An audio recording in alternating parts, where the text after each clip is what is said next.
Now starting the July 9th, 2020 Mount Pleasant Planning Commission meeting. Mr. Kane, will you take roll? Daly, Here. Friedrich, Here. Koenig, Here. Morgan, Here. Irwin, Here. Kostreva, Here. Leash, Here. Ortman, Rise.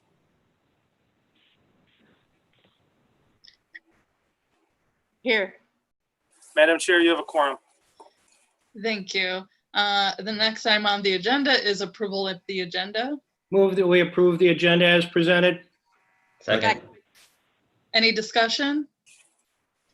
Mr. Kane, if you could take a roll call vote. Commissioner Daly, Aye. Friedrich, Aye. Koenig, Aye. Morgan, Aye.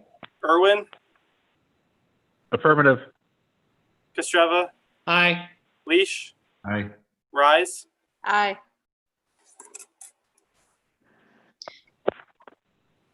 Motion passes. Next item on the agenda is approval of the minutes from the May 7th meeting. So moved. Second. Any discussion? Mr. Kane, if we could take a roll call vote. Commissioner Daly, Aye. Friedrich, Aye. Koenig, Aye. Morgan, Aye. Irwin, Aye. Kostreva, Aye. Leash, Aye. Rise. Aye. Motion passes. Next item on the agenda is the Zoning Board of Appeals report. Commissioner Friedrich. Madam Chair, we did not meet.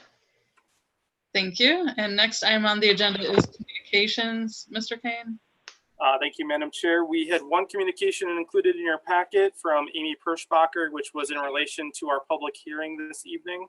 Let me check our online comment system. I don't see any electronically submitted public comments this evening. I also don't believe we have any members of the public on the call other than Mr. Baird from Ventrafeos. I'm assuming he will reserve his comments for his case, but if I'm incorrect about that, let us know. So I believe that's it for communications. Thank you. Next item on the agenda is the public hearings for SUP 2004 and SPR 2003. Mr. Kane. Thank you, Madam Chair.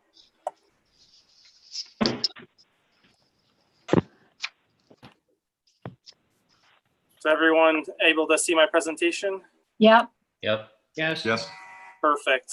Yes. So our public hearing this evening is a special use permit and site plan review for 120 South University, Ventrafeos. The property in question is Zone CD5 Urban Center with a residential dwelling use restriction that applies to ground level residential uses. Future land use is Central Business District, and the request this evening is to modify the existing special use permit and provide a site plan review, which would extend the hours of operation of the existing Class 1 restaurant and add outdoor seating on a permanent basis.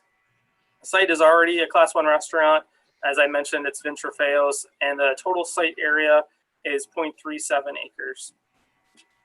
Just to orient everyone to this location, you're likely already familiar with it. It's located on the northwest corner of South University and East Michigan Streets. This is the former Mount Pleasant Municipal Building. It is a mixed-use building. It contains offices, apartments, and 2 Class 1 restaurants, the other Class 1 restaurant being Dog Central.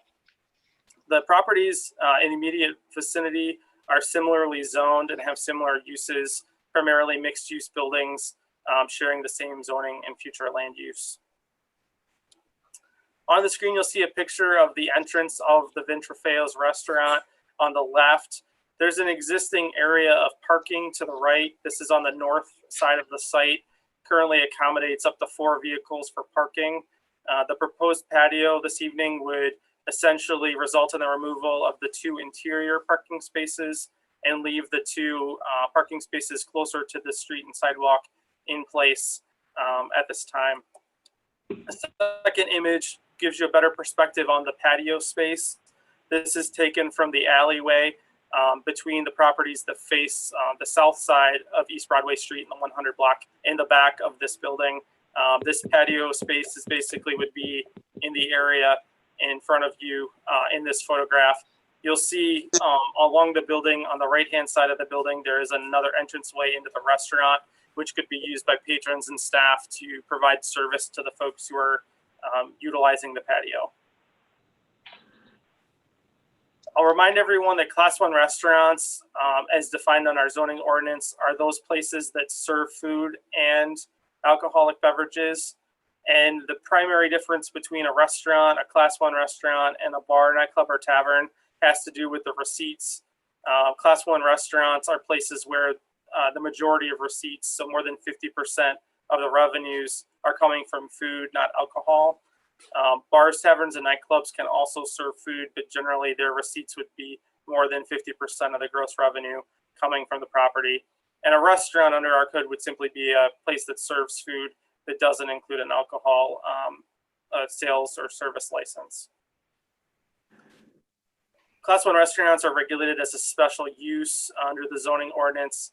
The primary conditions that are associated with a Class 1 special use permit have to do with those operations to ensure that a Class 1 restaurant doesn't become a bar, nightclub, or tavern over time, which would result in reclassification and the need to obtain a separate special use permit. As I mentioned in my introduction, this property received a special use permit in 2014 for the prior tenant of this space, 120 South, to operate a Class 1 restaurant. Vin Trofeos is operating under the conditions of that permit, which included the hours of operation that the applicant's looking to change tonight. On the screen, you'll see a copy of the site plan that was included in your packet.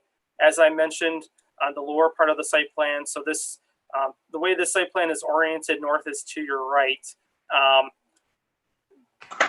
The applicant's proposing to leave 2 parking spaces of the existing 4 parking spaces in the driveway on the north side of the building, and to install a parking barrier in the form of bumper blocks in front of those vehicle parking spaces. The applicant's proposing to install a fence and a pole-mounted awning. The fence surrounding the patio space. That fencing is typically regulated and required by the Michigan Liquor Control Commission as a condition of having outdoor alcohol service with a restaurant, bar, nightclub, or tavern. We don't have specifications yet on that fencing. My last conversation with the applicant, there was still some consideration about different alternatives with that, and he may be able to provide some more details about that. In any case, staff is recommending that we receive a specification of that fencing as a condition of approval before the special use permit is ultimately utilized. So with that, staff's recommendation is approval of the special use permit and site plan review, subject to providing the specifications for the fence and awning once those decisions are made, and that the applicant comply with the requirements of building safety and public works, which were included in your packet. As you know, Mr. Baird, representing Vin Trofeos, and the applicant is on the call, and I'm sure would be happy to answer any questions from the Planning Commission. And that concludes my presentation. I'd welcome any questions as well. Any questions for Mr. Kane?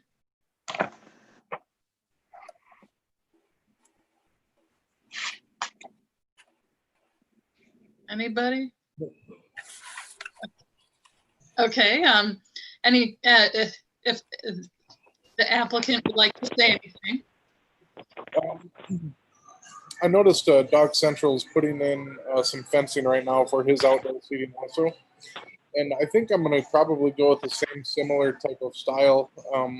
Aluminum black railing comes in segments that you can buy at Menards. Gets put together really nice. It's I think it's like 3.5 feet or 4 feet tall or whatever it is. And then it's something that we can have removable also for the winter time. so we can still plow snow and things without affecting too much. And the awnings are just going to be we want to put a pole on near the flower bed, and then or 3 poles, and then we can extend cables from the building to the tops of the poles to extend some fabric awnings, some sunshades. Other than that, that's pretty much it. Okay, does anyone have questions for the applicant? So Yeah. This is the patio won't be like enclosed and used during winter months. Is that the thought then? No, that's correct. It will not be used at all in the winter.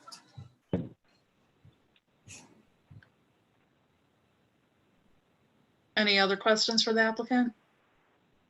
I was just wondering, is the extent of your business right now just takeaway?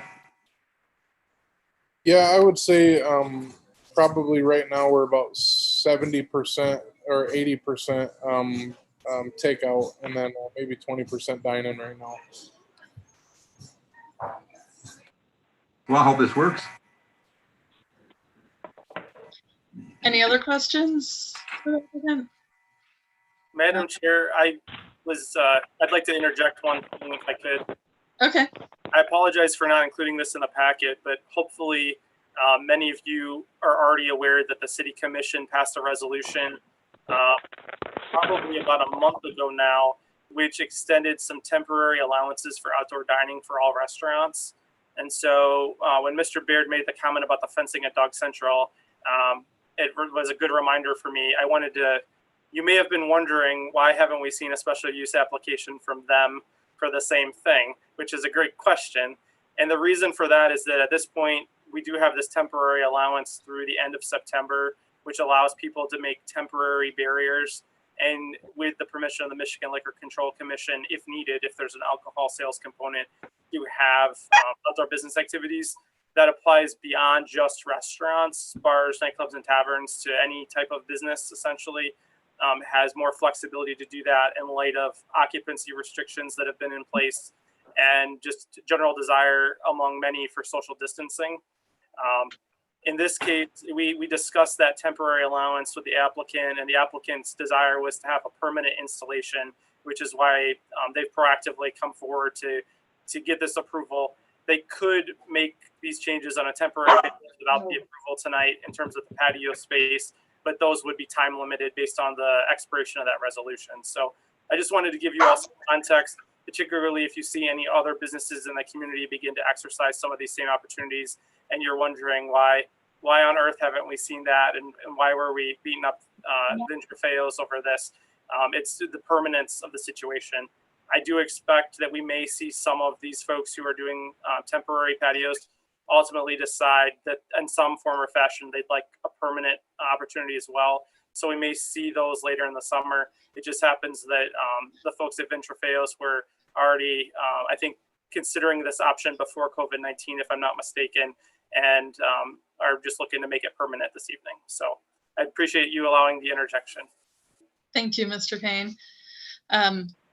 Any other questions for the applicant? Thank you, Mr. Baird. Now I'll open public comment for this hearing. If there's anyone from the public to comment, Mr. Kane? You're muted. Doesn't appear we have anyone on the call with us, and we do not have any emails through our electronic comment emails. So Thank you. I'll take public comment, and if anyone would like to make a motion or discussion. I move to approve SUP 2004 and SPR 2003, subject to the following conditions.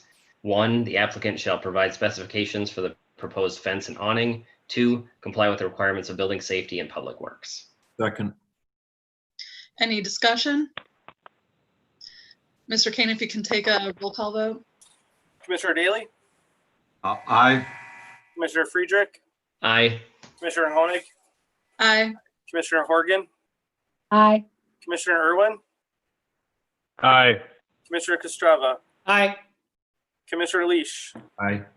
Commissioner Rice. You're muted. Aye. Motion passes. Next item on the agenda is public comment. If anyone from the public happened to connect since I last asked for public comment, this is their last chance to make any public comment about anything. Mr. Kane?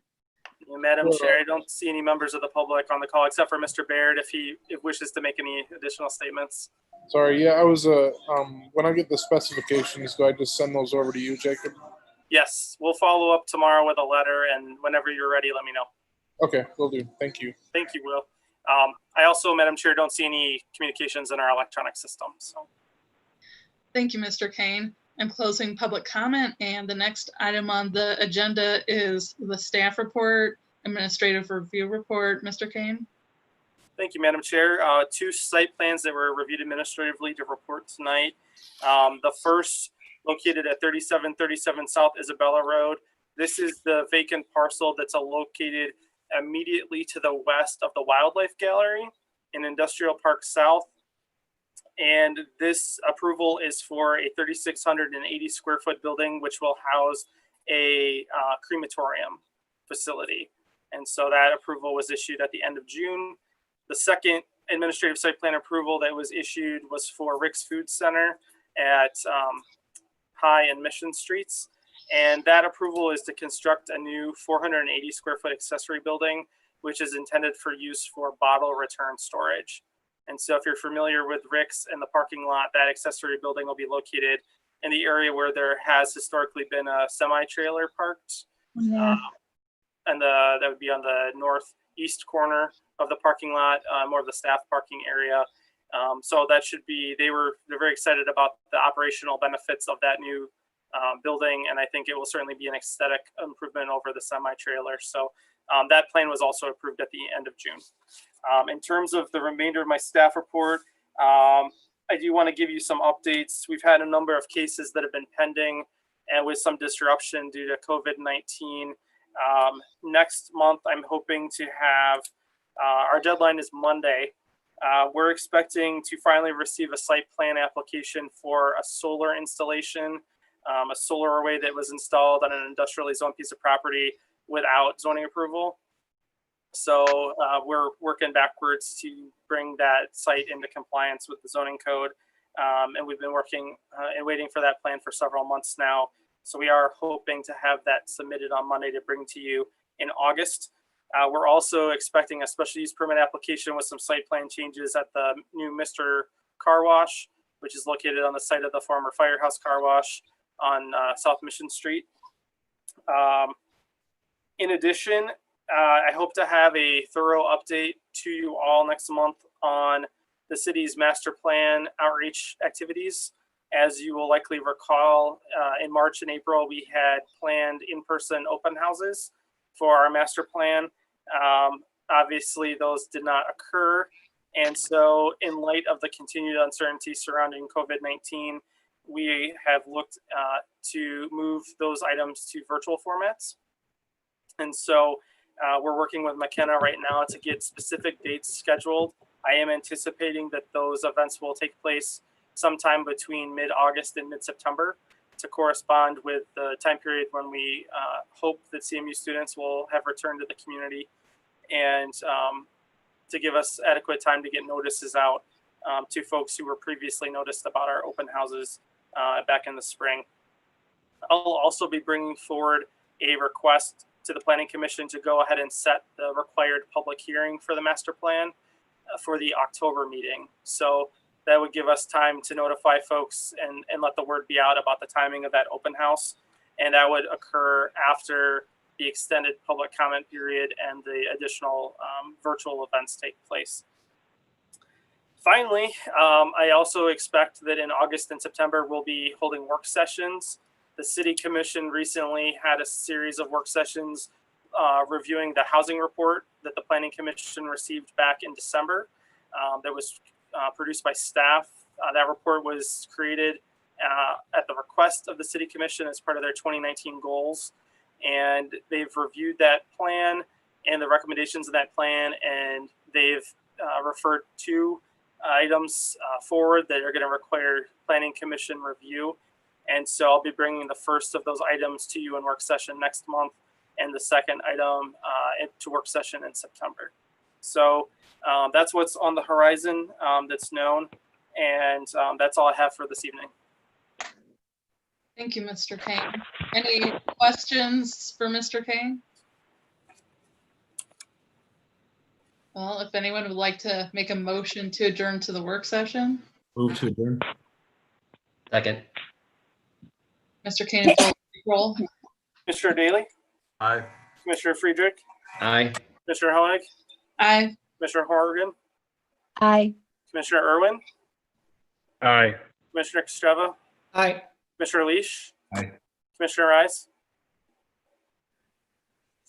Aye. Meeting adjourned.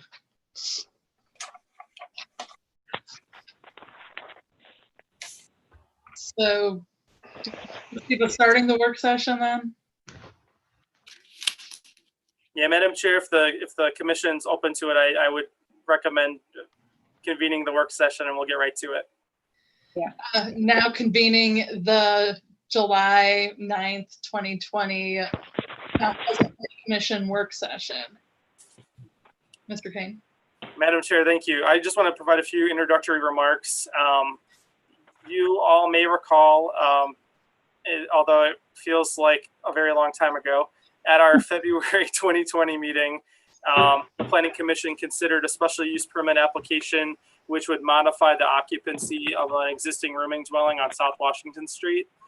At the time, there were a number of questions from the Planning Commission, and I should say really thoughtful and important questions that were raised about the housing licensing process. And at that time, I committed that we would bring Assistant Fire Chief Doug Lopsinger forward so that you could pose those questions and get some more information about how that housing inspection and licensing process works in the city. At the time, it was my sincere belief that we would be meeting in March in person and that we would have that work session. And subsequently, that didn't happen, and we hadn't had an in-person meeting. I had hoped that we would be back to in-person meetings and was delaying bringing Mr. Lopsinger forward for that reason. But since it appears that my hopes will continue to be crushed for the near term of an in-person meeting, I thought we'd go ahead and let Mr. Lopsinger join us tonight. So he has a brief presentation to share with you. And then I would encourage everyone, if they have questions about housing licensing, to take advantage of the opportunity to ask those of Mr. Lopsinger. I may be able to chime in on some issues as well, because the building and planning departments are also at least have limited involvement in those processes as well. So with that, Madam Chair, I would turn things over to Mr. Lopsinger. Thank you, Mr. Kane. Mr. Lopsinger. Good evening, everyone. Thank you for the invitation to come before you tonight. Take me just a minute here to get my presentation up for you.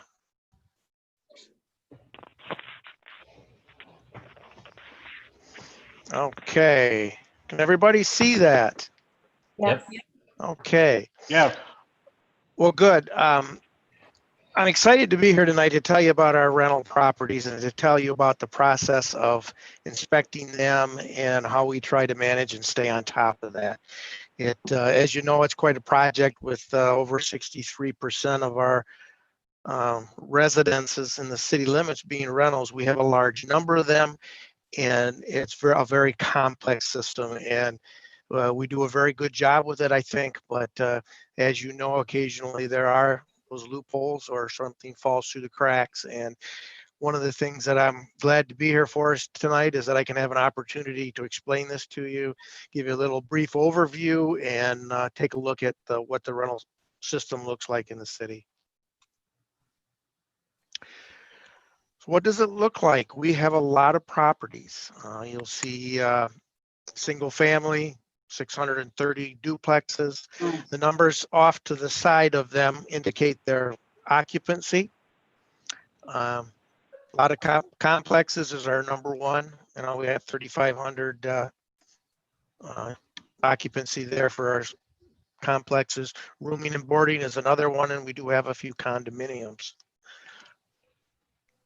give you an idea of what that really looks like is that's about 8 to 9,000 inspections every year. And during that time, we normally receive probably on average of at least 100 different types of complaints. The complaints range from over occupancy, unlicensed rental units. Sometimes they're occupant complaints for maybe some type of mechanical problems, mold.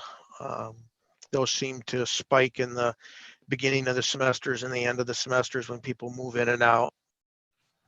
And then each year, these are the statistics from 2019.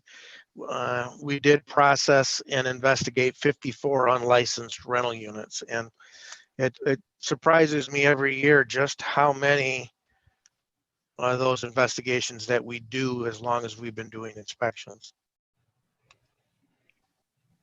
A little bit more about us. We have 12 certified inspectors. We have 8 that are certified through the International Code Council. That is a pro board certified, it's a world certification under the International Property Maintenance Code. We have 4 NFPA certified fire inspectors that are residential and commercial fire inspections. That's also a pro board certified certificate. You know, we operate under our city ordinance 152, which is a housing ordinance that has also adopted 2012 International Property Maintenance Code. That's an international code that's used for setting the standards for maintaining properties. And it's a pretty good code. We've adopted it and been using it for quite a few years now. As you know, we do our inspections on an annual basis. We're in every one of the units annually to inspect them. We have a process to do that. We send the invoices out approximately 90 days prior to the license expiring. The reason we do that is we want to get through the inspection process, the reinspection process before that license lapses, so that the license is current all the time. So we send that out at the 90-day mark. 60 days, we're trying to do the inspection. That gives us time to, if we find items or violations or recommendations, it gives them time to make them. And then that also has a time scheduled on it. The date and time gets mailed out 90 days before the inspection. That helps us streamline our efforts a little bit in the office and makes it easier to schedule our inspections and keep them grouped together. There are times that doesn't work out for the customer. And as you know, customer service is pretty important to us. If it doesn't work out, they just usually call and we reschedule it for them. We make sure before we do our inspections in the mornings, we look at the properties, we look at the records, we verify that the fees have been paid, and then we conduct our annual inspection.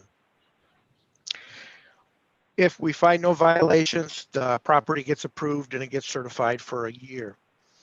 And if we do find any violations or anything like that, we document that very well. We take pictures of it. We talk to the property maintenance person that's there with us, whether that be the owner or an agent. Make sure they understand, and then we give them normally a 30-day window to get that compliant. We schedule that electronically. Again, if that doesn't work out, it gets rescheduled, but most of the time it does. We go back to verify that the corrections are made. If they're not, we give them a second reinspection, and we schedule that an additional 30 days out. At that time, before we do the second reinspection, they do end up getting a fee for the second reinspection. Their housing licensing fees that they pay covers the first inspection and the reinspection. If we have to go back a third or fourth time, which we occasionally do, there's an additional fee on that. That's usually half of their licensing cost.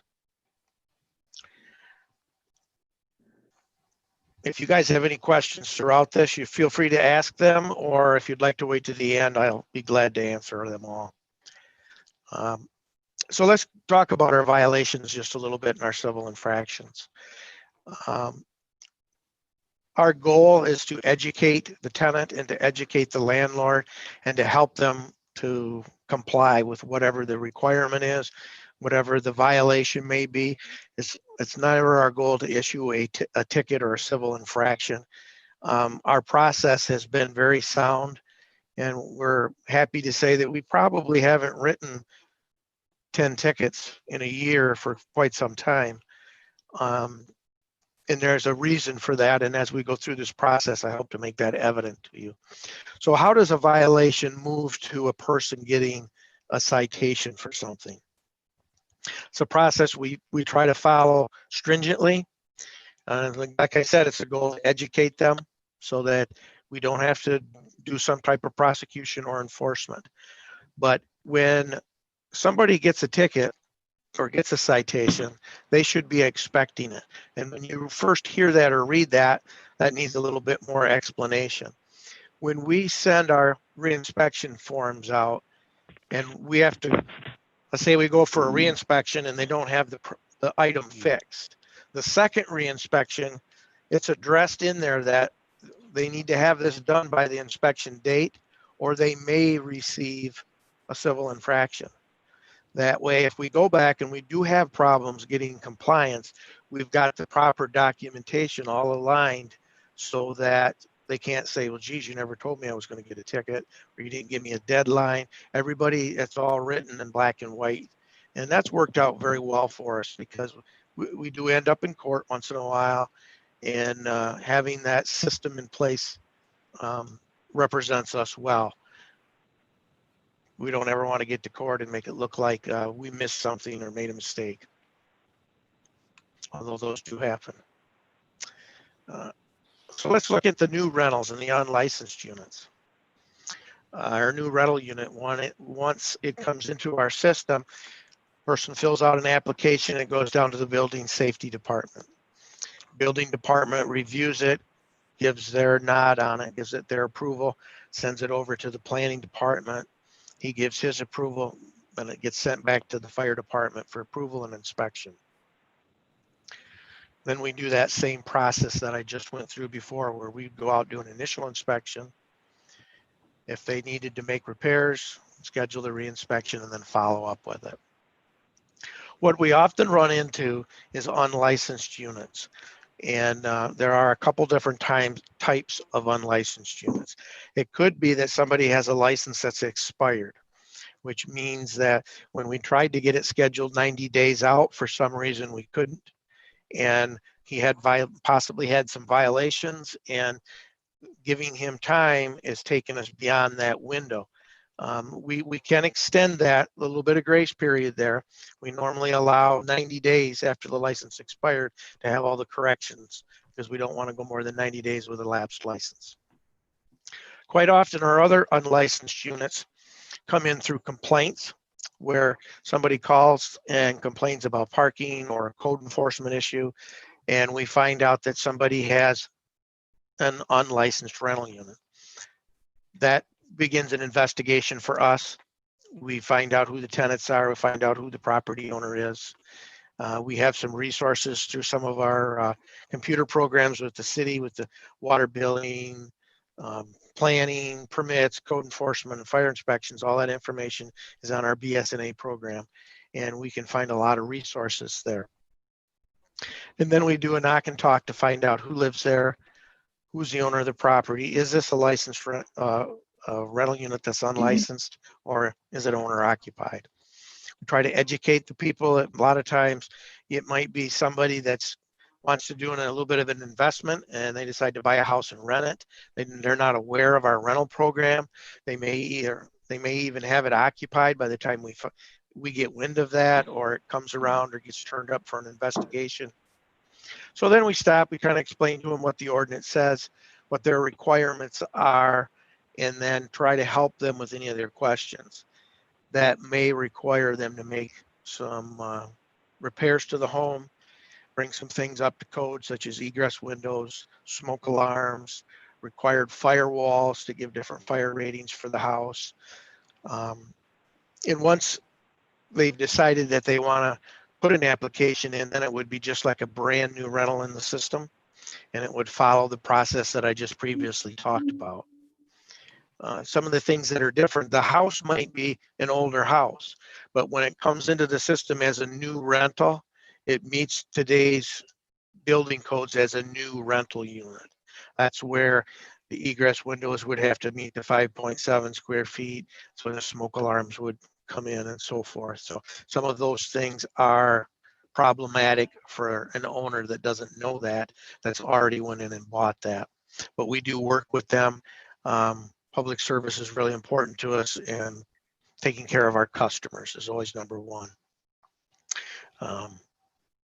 As you can tell, there's a lot of properties. Our level of documentation is very important, and we're constantly improving it. We're constantly evaluating something when we find a property that maybe fell through the cracks somewhere. How'd this happen? What was the cause of it, and what can we implement to make sure this doesn't happen again? Back in February, one of those came before the board. Inspecting, let me see if I can get us all back together here. There we are. Now I can see you. Inspecting and making sure that we have our occupancy counts is something that we try to look at every morning when we review our files before the guys leave the station. But when we get into that university corridor that we call it, that 800 to 1,000 block, most of those homes in there are rooming and boarding. There's a lot of them that have been reclassified or through zoning that maybe have 8 bedrooms, 10 bedrooms, but don't have 8 or 10 people living there. So it makes it very difficult for us to ascertain whether or not is this over occupied or is it not over occupied. They're allowed to have a guest room, they're allowed to have guest rooms, and they're allowed to have guests for up to 72 hours. So it becomes kind of a tough thing to regulate, and sometimes the tenants are there for us to be able to discuss things with them. Sometimes they're not. And then again, and sometimes the landlords will put extra tenants in there, even knowing that they're not always allowed to do that. Sometimes they rent it to 4 people, and the 4th one says, hey, I got an extra bedroom. You want to split my rent and move in? And the landlord doesn't even know anything about it. That's another one of our problems that we run into with this. I hope that kind of gave you a brief description of the beast this can be to manage, with 9 different inspectors going out and on a pretty much a daily basis to do inspections, getting interruptions, and being in a hurry to get them done so that we can continue to get to the next one. But we do try to focus on doing the best job that we can. So I'm sure you have a few questions for me, I hope. And so ask away. Do you have a process to verify that tenants are related? Because we've had some issues in my neighborhood with, 2 unrelated, but there's 3 in there because they're cousins. Yeah.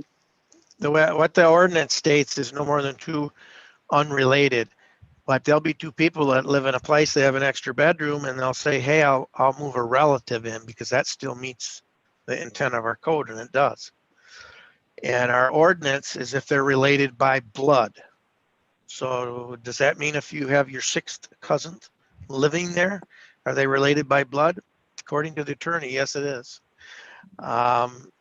We could redraft that and put some limits on that to let that go back to maybe the 3rd cousin or wherever we decided we wanted to do that. It becomes very difficult and time consuming trying to trace those down. So what is their responsibility to verify? We can ask them to verify that and to prove that to us. A lot of times they'll give us driver's license with addresses. They'll give us but it becomes difficult to verify for us unless we can be there to meet the parents if they're younger. Show me how you're related, and then to prove something, it becomes hard to qualify. So But it is something that we may need to address in the future, especially as we have people that are moving cousins in. I have a complaint now where they're moving their cousins in, and I'm asking them to verify some of those things. And at what rate do I, how do I go about doing some of those things? Some of that we don't really have drafted out yet. And that's where our city attorney comes in to help us with that. Well, I have a comment. So one of the beauties of the form-based code is we're not really intentional about the uses, but actually about the structure. So Correct. And the safety of it. and the safety. So if you had, I mean, and this is just a hypothetical, but if you had 6 bedrooms and enough room and it was safe, they're really from your perspective as the fire inspector, you wouldn't really, it wouldn't make it, it would. It wouldn't stand out as something's People, wrong here. There's 6 bedrooms, there would be nothing wrong with that. So We the do- real problem is that each house has a different number of people, and there isn't really a consistent manner of from one house to the next, how many people are supposed to live in that house. Correct. And it's always changing throughout the year. And that's, I get mothers and parents that complain about something in a rental unit and they want to know about our inspection process. I can pretty much tell you this is the way it was on the day that my staff inspected it. But 2 days later, did they take the smoke alarms down? Did they block an egress window? Did they move furniture out on the porch? Those sorts of things. The next day, a lot of times that's, we're seeing it when it's at its best. Yeah. But no, those are good questions. When we walk into a place that we see a lot of people in, we do try to verify the occupancy. And it's also important because it's not just about the safety of the building. We have parking issues, code enforcement issues. The more occupants we put in a house, the more square footage of yard and house they need to have. And when we put more people inside of those requirements, we tend to have more code enforcement issues, more policing issues, and parking issues. And we try to avoid those as much as we can. And I did, Doug, I'll just point out too, to that point, the BSNA system that Doug referenced is a system that's used by many, if not most, local units of government around the state. And you all have likely at some point or another utilized the public interface of that you can access through the city's website. We have an internal enterprise system that allows Doug and myself and Brian Kench, the building official, and our utility billing folks to access certain information similar to what's available on the public side. And when you look in that system at rental licensing information, that occupancy number is there. So when the fire department staff is visiting these homes, I won't disagree with your point, Commissioner Rice, because it's true that the size of the home itself, in many cases, has no bearing on the rental license occupancy. The rental license occupancy, more often or not, is based on when was that rental license obtained. So if you've had a rental license on a property since the 60s or 70s, often that number is going to be quite a bit higher than if that license was obtained post 1984, which is when all of the current occupancy limitations that exist came into effect. And so, but that number is there. So when we receive new license applications, as Mr. Lobsinger indicated, those initially are mailed back to City Hall, to Planning and Building. And I wanted to clarify too, the approval process for that is essentially the zoning verification is just making sure that the type of license that's being requested is allowed at that location. So if you're requesting a single family license in a residential district, that's going to get signed off every time. If you're requesting a duplex license for a property that's not a legal duplex, it's going to get denied. I think I can think of one time in 5 years that we've not signed off on that rental license application for someone, because the fire department staff typically sends those packets out and they're aware of what's permitted where. And it's really just a double check to have it come over to Planning and Building to make sure that we're not erroneously issuing someone a right to occupy a home in a manner that's not allowed in that particular zoning district. So it's probably the fastest process we have, because those license applications typically last at City Hall for about 30 seconds. and then we're interofficing those back over to fire to finish the process. But that's kind of our peek at the role and how that works. But I just want to make sure you all were aware that that information is available, not just to the fire department staff out at the inspection day, but also to our code enforcement staff when they're working in the field. They can pull that information up on the go and determine if a particular property, if it has a license, number one, and number two, what the license category is. Now, Yes, Mike. Me? yeah, go ahead. Okay. Mr. Lobster, I've been subject to these in our rentals, and you guys always do a good job. Is there ever a time when you do an unannounced or surprise inspection? Over the years, I've only been subject. I have 1 month usually to prepare for you guys coming on. You were just in one of our houses just recently, and you did a wonderful job for us. Well, thank you. When we do our inspections, we're required in our ordinance to let the landlord notify the tenants a minimum of 24 hours ahead that we're coming for an inspection. And there are always two big important questions for us to ask when we knock on the door and are greeted by a tenant or an agent. Number one, did you know we were coming today? And number two, is it okay if we come in and do your inspection? And that's pretty important to us to make sure that they were aware. People do not like having people come into their homes that aren't aware of that. And we need to respect that, and we work very hard at that. And a lot of times we'll say, no, the tenants weren't aware of it. Is it okay if we come in? Yep, that's fine. Okay, thank you. No, that's not fine. I don't want you to come in today. Okay, we'll call and reschedule this, sir. It's inconvenient, but again, that's the customer service. We will do what I call knock and talks. I do a lot of those on my investigations looking for unlicensed rentals. Most tenants will answer some of my questions that I ask right off the bat before they even think, oh, geez, I don't want to answer that.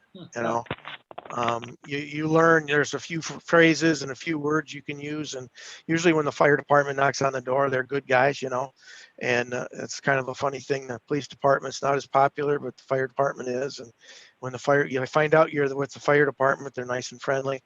You can ask a few questions and get that out of them before they realize what you're really there for. Those are some surprise knock and talks. If we get some complaints, sometimes we'll follow that up as well with a knock and talk, but it's always would you mind if I came in and checked this out today? When I do get a complaint, I do probably the majority of the complaints. I usually alert the landlord before I go over there, just so that's their property. They own the property.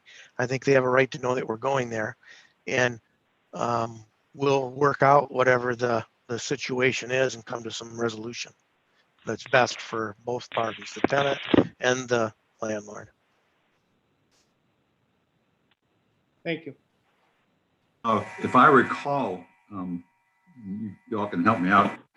When we asked the landlord how we got to this situation where there were too many people in the property, what she said was, well, nobody ever said anything. And this apparently had been going on for, I can't recall, but I don't know that I'm out of line by saying 10 years. Oh, no, I think, yeah. Yeah, it was quite a few years, and it's not one of our prouder moments, I'll be honest with you, sir. But I look at this as, yep, this was a mistake. We made it. It got made. Don't know how it got made. It got missed. But this is where we're going today, and we're going to move forward and take care of this the way it should be. Two wrongs don't make a right. I see it that it's wrong, so we're going to address it. I'm not saying that you've done a pretty good job of. Go ahead, please. Sorry. Not everything that I hear from the landlords and the tenants is actually factual. Yeah. And we treat everybody with the utmost respect and always give them every second chance. But some of the statements that they make to us, I can't imagine anybody in our organization making any such statements. And I know since I've been here, the emphasis on documentation is very important. And usually no different than the case that we're referring to. One of the first things that I asked her was, do you have any documentation that shows that this was approved? I mean, you went before the Zoning Board of Appeals and they told you how many people you were going to have. Okay. And you knew you had to go to the Zoning Board of Appeals to get that approved or to get it changed. So how did it get from here to here? Don't know. I don't have a crystal ball to look back, but one thing we have done is we've made it a good learning experience. And there's nothing better than something that slides between the cracks to bring back up as a learning experience. It's kind of humbling for everybody to go through that. They don't want that to happen again. And we're going to work very hard at that. I hate those learning experiences personally. Absolutely dozens. Yeah. I'd like to say we do a lot better job than that. And I think we do a good job, and I'm very proud of my staff. They work very hard, and they spend a tremendous amount of time doing their inspections, but yet trying to keep up with their fire department responsibilities. And it's constantly a give and take. And this COVID, our staff is working nights and weekends and 12 hours a day to do inspections. So there's a lot of things that aren't being done on the fire side, because we're trying to get caught up, and it's just a lot of work for the staff to get done in a day. But we're doing the best we can, and I think we're doing a good job of it. Well, I'd welcome any of you if you'd like to go along on an inspection to see what it's actually like. I'd be more than willing to take somebody with me. I'd be interested in checking out one of those. Yeah. Jacob can get you hooked up with me, and you might see something you've never seen before. But as a result of this process, was this a thing then your reparative action was saying, boy, we need to do better at that? Or did you actually say, we're going to add another box to our checklist? Well, we definitely said we're going to do better than that. One of the things that we try to do is at the beginning of a shift, we normally schedule inspections at 10 o'clock in the morning to start. That gives the guys time in the morning to review the files where they can actually pull them up, look at what was written down from last year. Sometimes we can put flags on the properties to remind us, like a property owner the house might be getting close to where it needs a new roof, but not quite yet. Well, we'll talk to the landlord a year or so ahead of that, letting them know that this is probably something we're going to call in the future. So to give you a heads up, that's a costly item. We'll give you a heads up. We put a flag on the property. Those are things they should be checking along with the occupancy and the number. And they should be writing those down. They should be taking those notes out with them. And most of the time they do, but sometimes they don't. Sometimes they get interrupted. Sometimes they just make a mistake.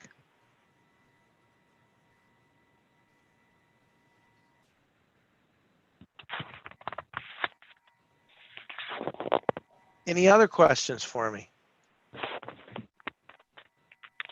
Well, again, thanks for the opportunity. Anytime you have questions about anything, don't hesitate to have Jacob give me a call. I'd be glad to come back in and explain anything to you. Thank you so much for coming. Oh, Yeah. yep, thank you.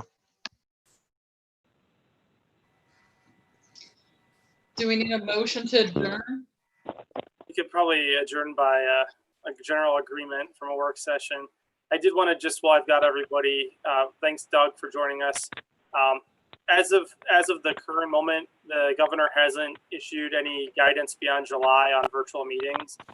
So I hope to know soon whether or not our next meeting will be in a virtual format or some sort of modified in-person format. I think would likely be required if we do shift to that mode. So stay tuned, but I appreciate everyone's flexibility and willingness to do what we can during this period to make the virtual meetings work. So just wanted to, I don't think I said that last time, so I wanted to say it this time that I appreciate everyone's efforts to do it and letting us Zoom into your homes to do this. And everyone step up your game. Kathy gets the Zoom background award. So you'll have to decide if we're virtual next month who wins. So just put that out there to keep it interesting. You can choose virtual backgrounds, you know. I may need a picture of your living room then. Oh, they got some great ones out there. Well, that's all I had, Madam Chair. So I'll let you take it from here. Well, if everyone's in agreement, meeting adjourned. Okay. Thank you. Bye. Bye-bye. Bye. Au revoir. Bye. Nice seeing you all again. Yep. Same.